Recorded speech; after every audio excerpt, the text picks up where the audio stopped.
A big story this half hour. APD is making another move to help get its department in order, and it is all in response to the DOJ report. So Albuquerque's police department is promoting 2 commanders to be in charge of officers out on the streets, but we found out that one of these commanders has a shaky past.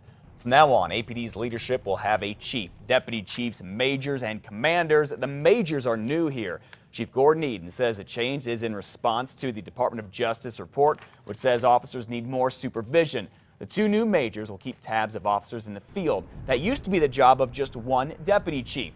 So APD is promoting Commander Anthony Montano and Tim Gonterman to major. And this morning we know Gonterman here has a controversial history. He was an officer back in 2006 when a federal jury ruled against him and 2 other officers, saying Gonterman used excessive force for tasing an unarmed man to the point that he was burned and lost part of his ear. Now, we asked Major Gonterman about his past. He sent us a statement saying that was 12 years ago and he has learned from it. Elizabeth? The 12-year-old boy accused of shooting fellow students at Roswell's Berendo Middle School has a scheduled hearing today, and it is possible he could change his plea. According to court records, a change of plea hearing is scheduled for Mason Campbell today. Last week, Campbell's attorney said that the boy will take full responsibility for his actions. Police say Campbell fired a shotgun into a crowded gym at the school back in January. Nathaniel Tavares and Kendall Sanders were both injured. At a hearing back in March, Campbell did not enter a plea, which is the equivalent of pleading not guilty. He remains locked up at a juvenile detention center. A bizarre case about what some thought were stolen scrapbooks gets tossed out of court, but the battle is not ending there. Listen. We have no police report, we have no witness statements, we have no video, we have absolutely nothing from the prosecution side.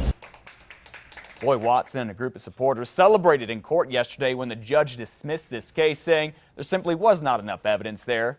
Ms. Watson and her friend, Doris Lark, were accused of stealing scrapbooks from the Tijeras Senior Center back in January. The village's mayor banned them both from the senior center and then got them criminally charged.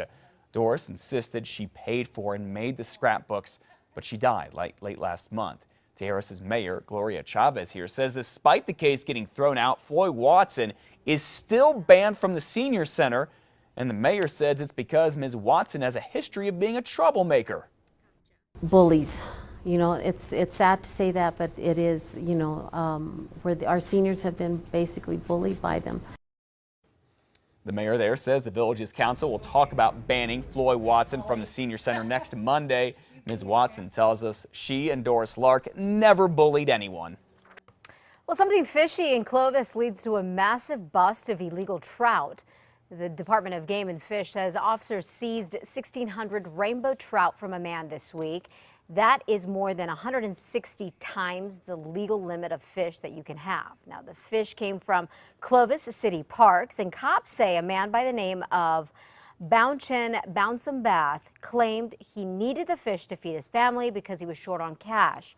But court records show he was arrested for the same crime last year. Game and Fish says it is seeking $8,000 in restitution. That is a lot of trout.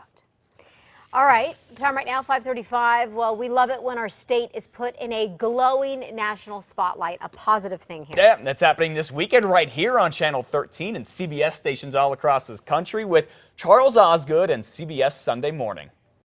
That's it, we're all set. Set for one of the greatest storytellers of our time to sit back, enjoy a nice glass of vino, and tell us and the whole world a tale or two about one of our favorite cities, Santa Fe. It has a great reputation, and people have been telling us when they realized that we were doing a design show, you really got to go to Santa Fe. So here they are, Charles Osgood and the crew of CBS This Morning in the capital city with a very tough job. Oh yeah, that's good. Soak up the food here at La Casa Senya, plus the culture, the museums, the art, and yes, right now in the middle of May, the snow. We give the weather, sort of a national weather forecast. And we always end with the Southwest. And it's always, you know, bright, sunny. And I was a little bit surprised, but it proves that the Southwest is getting even with us. Well, that says a lot coming from a TV and radio legend who sat under these bright lights just about everywhere you can imagine. For times, this stuff life's made of. In case you've never seen it, CBS Sunday Morning is a show that takes you all across the globe. Hence the name of the show. Every Sunday, Mr. Osgood and his signature voice introduce us to some of the most sensational, emotional, and memorable stories you'll ever see on TV. I can't imagine anything that would be more pleasurable as work than to get to do what I do. I have to pinch myself to think, how did this ever happen?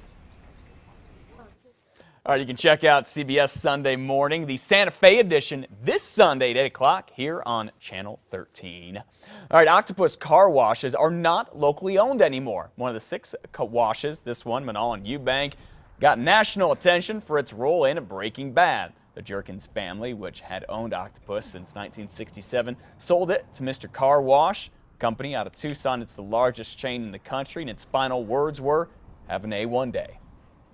Fedex is in talks right now to change its distribution center to Albuquerque's west side. Right now, it leases a 35,000 square foot building near I-25 in Montano. Well, if all goes as planned, the new distribution center, which would be a whole lot bigger, will be built on Daytona Road on the south side of I-40 and Unser. Fedex says that the west side location will give their truck drivers easier access to the interstate without having to deal with a lot of city traffic. No word yet if the new facility will be adding new jobs. By the way, here's wishful thinking. That is near the area where Tesla could build its multi-billion-dollar battery gigaplant. Just waiting on Tesla, too.